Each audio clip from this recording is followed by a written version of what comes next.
নমস্কার সুপ্রিয় দর্শক।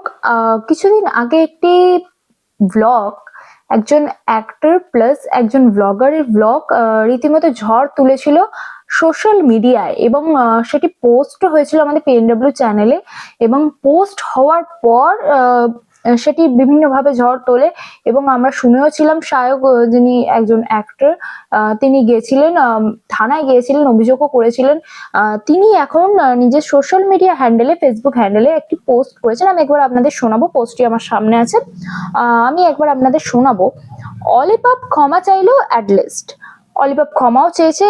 এই মুহূর্তের খবর যেটি, অলিপাপ ক্ষমা চেয়েছে এবং সেটি আমার ভিডিওর পাশে অ্যাটাচ করে দেওয়া হবে, একটু কাইন্ডলি দেখে নেবেন। অলিপাপ ক্ষমা চাইলো অ্যাট লিস্ট, তাই দয়া করে আর অন্য গল্প বানাবেন না।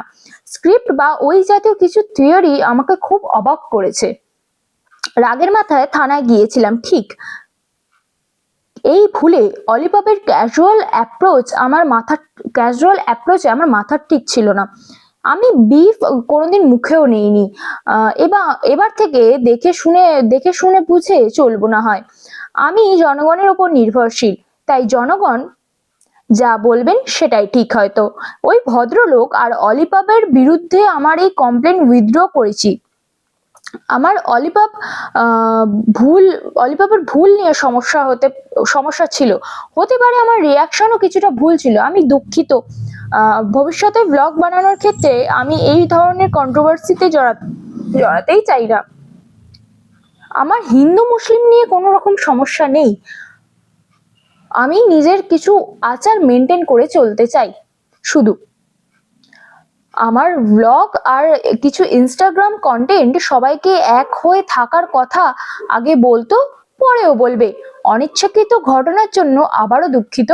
নিচে এবং তিনি লিঙ্কও অ্যাটাচ করে দিয়েছে সোশ্যাল মিডিয়া পোস্টের সঙ্গে, যে অলিপাপ যে ক্ষমাটি চেয়েছেন সেটাও অ্যাটাচ করে দেওয়া হবে এখানে স্ক্রিনে। সব্যসাচী চক্রবর্তী, যিনি ওনার দাদা হন সম্পর্কে, তিনি এই বিষয়ে খুব এড়িয়ে চলেছেন। বিশেষত তিনি বলছেন, গরু শুয়োর ছাগল এইসব তুচ্ছ বিষয়ে খামোখা আমাকে টানবেন না প্লিজ। কমেন্ট সেকশন বন্ধ থাকলে আমার এই সমস্ত বিষয়ে জ্ঞানগর্ভ বার্তা আর শুনবো না। এই ভাবে তিনি নিজের ভাইয়ের ব্যাপারটি তার উপরে ছেড়ে দিয়েছেন এবং তার ভাই যে সমস্ত অলিপাপ ক্ষমা চাওয়াতে তার ভাই সেই কেসটিকে তুলে নিতে চেয়েছে এবং অলিপাপ ক্ষমা চায়। সমস্ত সমস্যার সমাধান ইতিমধ্যে ঘটেছে।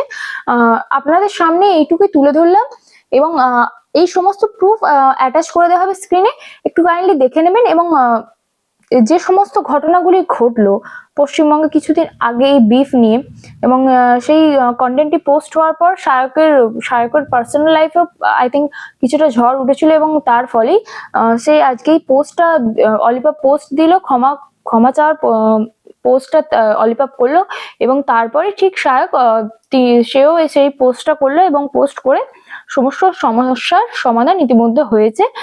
এই সমস্ত আরো অন্যান্য খবর দেখতে চোখ রাখুন পিএনডব্লিউ। ভালো থাকবেন, সুস্থ থাকবেন, নমস্কার।